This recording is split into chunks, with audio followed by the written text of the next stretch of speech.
ओम श्री अनंत कोटि ब्रह्मांड नायक राजाधिराज योगिराज पार ब्रह्म श्री सच्चिदानंद समर सद्गुरु साईनाथ महाराज की जय हो। हे सद्गुरु, हे साईं, आपके चरणों में मेरा कोटि कोटि नमन। हे बाबा, श्री साईं सचरित्र का अध्याय 25 जिसका अध्ययन होने जा रहा है, कृपा कर आशीर्वाद दें कि यह अध्याय सभी के चित्त में उतरे, सभी को इसका लाभ हो। आइए अब हम शुरू करते हैं अध्याय 25, जिसमें पहले दिया है दामू अन्ना कासार, अहमदनगर के रुई और अनाज के सौदे। दूसरा आम्र लीला प्रार्थना। आइए प्राकथन। जो अकारण ही सभी पर दया करते हैं तथा समस्त प्राणियों के जीवन वे आश्रयदाता हैं, जो पार ब्रह्म के पूर्ण अवतार हैं, ऐसे अहेतुक दया सिंधु और महान योगीराज के चरणों में साष्टांग प्रणाम कर अब हम यह अध्याय आरंभ करते हैं। श्री साईं की जय हो। वे संत चूड़ामणि समस्त शुभ कार्यों के लिए उद्गम स्थान और हमारे आत्माराम तथा भक्तों के आश्रयदाता हैं। हम उन साईनाथ की चरण वंदना करते हैं जिन्होंने अपने जीवन का अंतिम ध्येय प्राप्त कर लिया है। श्री साईं बाबा अनिवर्चनीय प्रेम स्वरूप हैं। हमें तो केवल उनके चरण कमलों में दृढ़ भक्ति ही रखनी चाहिए। जब भक्त का विश्वास, दृढ़ और भक्ति परिपक्व हो जाती है तो उसका मनोरथ भी शीघ्र ही सफल हो जाता है। जब हेमाडपंत को श्री साईं सचरित्र तथा साईं लीलाओं के रचने की तीव्र उत्कंठा हुई तो बाबा ने तुरंत ही वह पूर्ण कर दी। जब उन्हें स्मृति पत्र यानी नोट्स इत्यादि रखने की आज्ञा हुई तो हेमाडपंत में स्फूर्ति, बुद्धिमता, शक्ति तथा कार्य करने की क्षमता स्वयं ही आ गई। वे कहते हैं कि मैं इस कार्य के सर्वदा अयोग्य होते हुए भी श्री साईं के शुभाशीर्वाद से इस कठिन कार्य को पूर्ण करने में समर्थ हो सका।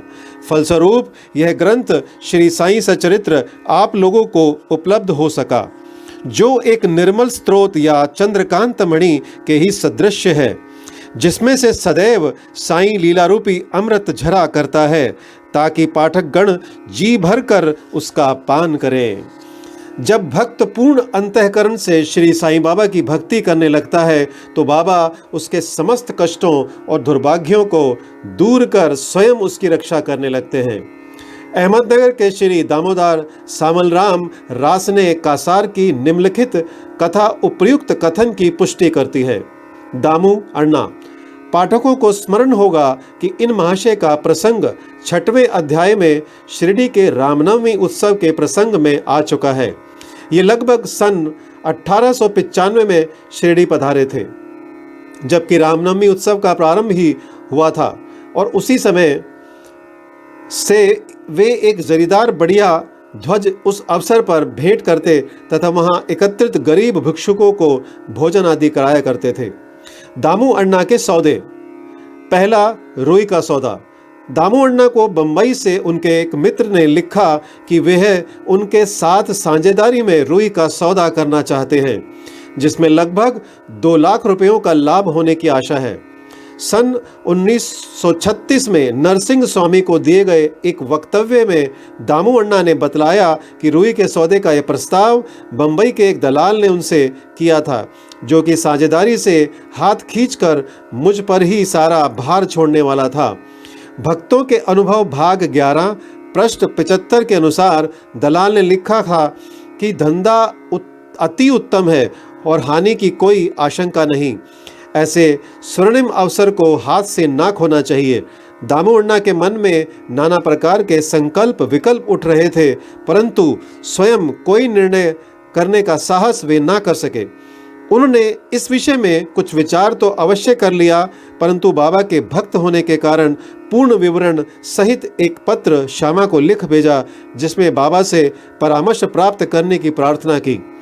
यह पत्र श्यामा को दूसरे ही दिन मिल गया, जिसे दोपहर के समय मस्जिद में जाकर उन्होंने बाबा के समक्ष रख दिया। श्यामा से बाबा ने पत्र के संबंध में पूछताछ की। उत्तर में श्यामा ने कहा कि अहमदनगर के दामू अन्ना कासार आपसे कुछ आज्ञा प्राप्त करने की प्रार्थना कर रहे हैं। बाबा ने पूछा कि वही इस पत्र में क्या लिखा है और उसने क्या योजना बनाई है। मुझे तो ऐसा प्रतीत होता है कि वह आकाश को छूना चाहता है। उसे जो कुछ भी भागवत कृपा से प्राप्त है वह उससे संतुष्ट नहीं है। अच्छा, पत्र पढ़कर सुनाओ। श्यामा ने कहा, जो कुछ आपने अभी कहा वही तो पत्र में भी लिखा हुआ है। हे देवा, आप यहाँ शांत और स्थिर बैठे रहकर भी भक्तों को उद्विग्न कर देते हैं, और जब वे अशांत हो जाते हैं तो आप उन्हें आकर्षित कर किसी को प्रत्यक्ष तो किसी को पत्रों द्वारा ही यहाँ खींच लेते हैं। जब आपको पत्र का आशय विदित ही है तो फिर मुझे पत्र पढ़ने को क्यों विवश कर रहे हो। बाबा कहने लगे कि श्यामा, तुम तो पत्र पढ़ो, मैं तो ऐसे ही अनाप शनाप बकता हूँ, मुझ पर कौन विश्वास करता है। तब श्यामा ने पत्र पढ़ा और बाबा उसे ध्यानपूर्वक सुनकर चिंतित हो कहने लगे कि मुझे ऐसा प्रतीत होता है कि सेठ यानी दामू अण्णा पागल हो गया है। उसे लिख दो कि उसके घर किसी वस्तु का अभाव नहीं है, इसलिए उसे आधी रोटी में ही संतोष कर लाखों के चक्कर से दूर ही रहना चाहिए। श्यामा ने उत्तर लिख कर भेज दिया, जिसकी प्रतीक्षा उत्सुकता पूर्वक दामू अण्णा कर रहे थे। पत्र पढ़ते ही लाखों रुपयों के लाभ होने की उनकी आशा पर पानी फिर गया। उन्हें उस समय ऐसा विचार आया कि बाबा से परामर्श कर उन्हें भूल की है, परंतु श्यामा ने पत्र में संकेत कर दिया था कि देखने और सुनने में फर्क हुआ करता है, इसलिए श्रेष्ठकर यही होगा कि स्वयं शिरडी आकर बाबा की आज्ञा प्राप्त करो। बाबा से स्वयं अनुमति लेना उचित समझकर वे शिरडी आए। बाबा के दर्शन कर उन्होंने चरण सेवा की, परंतु बाबा के सम्मुख सौदे वाली बात करने का साहस वे ना कर सके। उन्होंने संकल्प किया कि यदि उन्होंने कृपा कर दी तो इस सौदे में से कुछ लाभांश उन्हें भी अर्पण कर दूंगा। यद्यपि यह विचार दामू अण्णा बड़ी गुप्त रीति से अपने मन में कर रहे थे, तो भी त्रिकालदर्शी बाबा से क्या छिपा रह सकता था। बालक तो मिष्ठान मांगता है, परंतु उसकी माँ उसे कड़वी औषधि देती है, क्योंकि मिठाई स्वास्थ्य के लिए हानिकारक होती है, और इस कारण वह बालक के कल्याणार्थ उसे समझा बुझाकर कड़वी औषधि पिला दिया करती है। बाबा एक दयालु माँ के समान थे। वे अपने भक्तों का वर्तमान और भविष्य जानते थे। इसीलिए उन्होंने दामू अण्णा के मन की बात जानकर कहा कि बापू, मैं अपने को इस सांसारिक झंझटों में फंसाना नहीं चाहता। बाबा की अस्वीकृति जानकर दामू अण्णा ने यह विचार त्याग दिया। अब दूसरी कथा पढ़ते हैं, अनाज का सौदा। तब उन्होंने अनाज, गेहूं, चावल आदि अन्य वस्तुओं का धंधा आरंभ करने का विचार किया। बाबा ने इस विचार को भी समझकर उनसे कहा कि तुम रुपए का 5 सेर खरीदोगे और 7 सेर को बेचोगे, इसलिए उन्हें इस धंधे का भी विचार त्यागना पड़ा। कुछ समय तक तो अनाज का भाव चढ़ता ही गया और ऐसा प्रतीत होने लगा कि संभव है बाबा की भविष्यवाणी सत्य निकले, परंतु 2-1 मास के पश्चात ही सब स्थानों पे पर्याप्त वृष्टि हुई, जिसके फलस्वरूप भाव अचानक ही गिर गए और जिन लोगों ने अनाज संग्रह कर लिया था उन्हें यथेष्ट हानि उठानी पड़ी। पर दामू अण्णा इस विपत्ति से बच गए। यह कहना व्यर्थ ना होगा कि रुई का सौदा जो कि उस दलाल ने अन्य व्यापारी की साझेदारी में किया था, उसमें उसे अधिक हानि हुई। बाबा ने उन्हें बड़ी विपत्तियों से बचा लिया है। यह देखकर दामू अण्णा का साईं चरणों में विश्वास दृढ़ हो गया और वे जीवन पर्यंत बाबा के सच्चे भक्त बने रहे। अगला है आम्रलीला। एक बार गोवा के मामलतदार ने, जिसका नाम राले था, लगभग 300 आमों का एक पार्सल श्यामा के नाम शिरडी भेजा। पार्सल खोलने पर प्रायः सभी आम अच्छे निकले। भक्तों में इनके वितरण का कार्य श्यामा को सौंपा गया। उनमें से बाबा ने 4 आम दामू अण्णा के लिए पृथक निकाल कर रख दिए। दामू अण्णा की 3 स्त्रियां थीं, परंतु अपने दिए हुए वक्तव्य में उन्होंने बताया कि उनकी केवल 2 ही स्त्रियां थीं। वे संतानहीन थे। इस कारण उन्होंने अनेक ज्योतिषियों से इसका समाधान कराया और स्वयं भी ज्योतिष शास्त्र का थोड़ा सा अध्ययन कर ज्ञात कर लिया कि जन्म कुंडली में एक पाप ग्रह के स्थित होने के कारण इस जीवन में उन्हें संतान का सुख देखने का कोई योग नहीं है। परंतु बाबा के प्रति तो उनकी अटल श्रद्धा थी।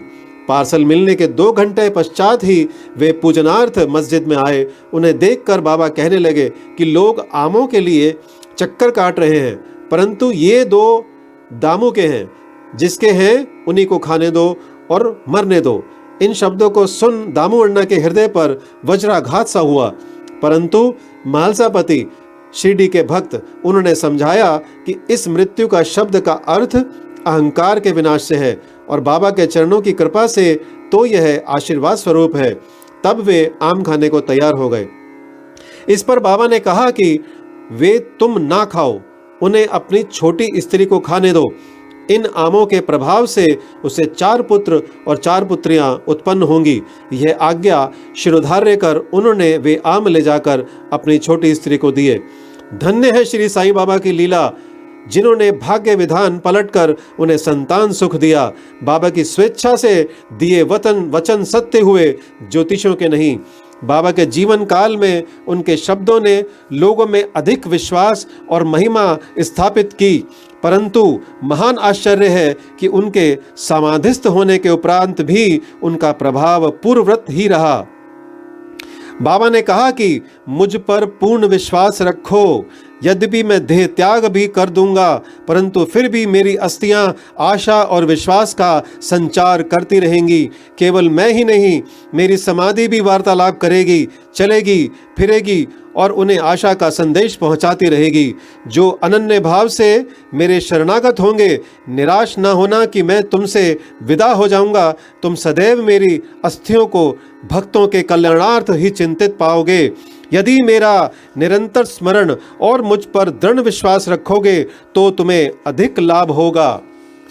आइए पढ़ते हैं प्रार्थना। एक प्रार्थना कर हेमाड पंत यह अध्याय समाप्त करते हैं। हे साईं सद्गुरु, हमारी आपसे प्रार्थना है कि आपके अभय चरणों की हमें कभी विस्मृति ना हो। आपके श्री चरण कभी भी हमारी दृष्टि से ओझल ना हो। हम इस जन्म मृत्यु के चक्र से इस संसार में अधिक दुखी हैं। अब दया कर इस चक्र से हमारा शीघ्र उद्धार कर दो। हमारी इंद्रियां जो विषय पदार्थों की ओर आकर्षित हो रही हैं, उनकी बाह्य प्रवृत्ति से रक्षा कर उन्हें अंतर्मुखी बनाकर हमें आत्मदर्शन के योग्य बना दो। जब तक हमारा इंद्रियों की बहिर्मुखी प्रवृत्ति और चंचल मन पर अंकुश नहीं है, तब तक आत्म साक्षात्कार की हमें कोई आशा नहीं है। हमारे पुत्र और मित्र कोई भी अंत में हमारे काम ना आएंगे। हे साईं, हमारे तो एकमात्र तुम ही हो जो हमें मोक्ष और आनंद प्रदान करोगे। हे प्रभु, हमारी तर्क वितर्क तथा अन्य कुप्रवृत्तियों को नष्ट कर दो। हमारी जिह्वा सदैव तुम्हारे नाम स्मरण का स्वाद लेती रहे। हे साईं, हमारे अच्छे बुरे सब प्रकार के विचारों को नष्ट कर दो। प्रभु, कुछ ऐसा कर दो कि जिससे हमें अपने शरीर और अपने ग्रह में आसक्ति ना रहे। हमारा अहंकार सर्वथा निर्मूल हो जाए और हमें एकमात्र तुम्हारे ही नाम की स्मृति बनी रहे तथा शेष सबका विस्मरण हो जाए। हमारे मन की अशांति को दूर कर उसे स्थिर और शांत करो। हे साईं, यदि तुम हमारे हाथ अपने हाथ में ले लोगे तो अज्ञान रूपी रात्रि का आवरण शीघ्र ही दूर हो जाएगा और हम तुम्हारे ज्ञान प्रकाश में सुखपूर्वक विचरण करने लगेंगे। यह जो तुम्हारा लीलामृत पान करने का सौभाग्य हमें प्राप्त हुआ तथा जिसने हमें अखंड निद्रा से जागृत कर दिया है, यह तुम्हारी ही कृपा और हमारे गत जन्मों के शुभ कर्मों का ही फल है। विशेष इस संबंध में श्री दामू अण्णा के उपरोक्त कथन को उद्धृत किया जाता है, जो ध्यान देने योग्य है। एक समय जब मैं अन्य लोगों सहित बाबा के श्री चरणों के समीप बैठा था, तो मेरे मन में 2 प्रश्न उठे। उन्होंने उनका उत्तर इस प्रकार दिया। पहला, जो जन समुदाय श्री साईं के दर्शनार्थ शिरडी आता है, क्या उन सभी को लाभ पहुंचता है? इसका उन्होंने उत्तर दिया कि बौर लगे आम वृक्ष की ओर देखो।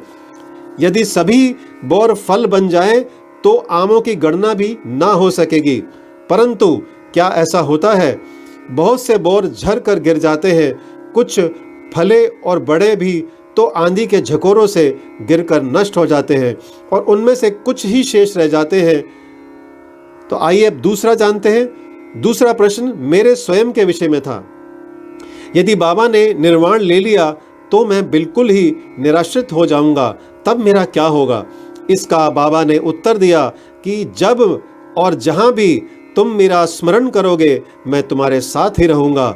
इन वचनों को उन्होंने सन 1918 के पूर्व भी निभाया और सन 1918 के पश्चात आज भी निभा रहे हैं। वे अभी भी मेरे ही साथ रहकर मेरा पथ प्रदर्शन कर रहे हैं।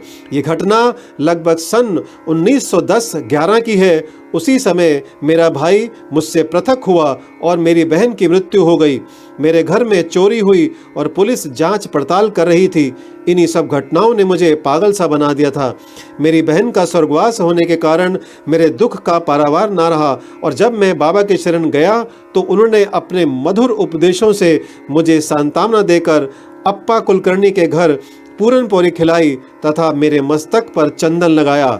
जब मेरे घर चोरी हुई और मेरे ही एक 30 वर्षीय मित्र ने मेरी स्त्री के गहनों का संदूक जिसमें मंगलसूत्र और नथ आदि थे चुरा लिए, तब मैंने बाबा के चित्र के समक्ष रुदन किया और उसके दूसरे ही दिन वह व्यक्ति स्वयं गहनों का संदूक मुझे लौटाकर क्षमा प्रार्थना करने लगा।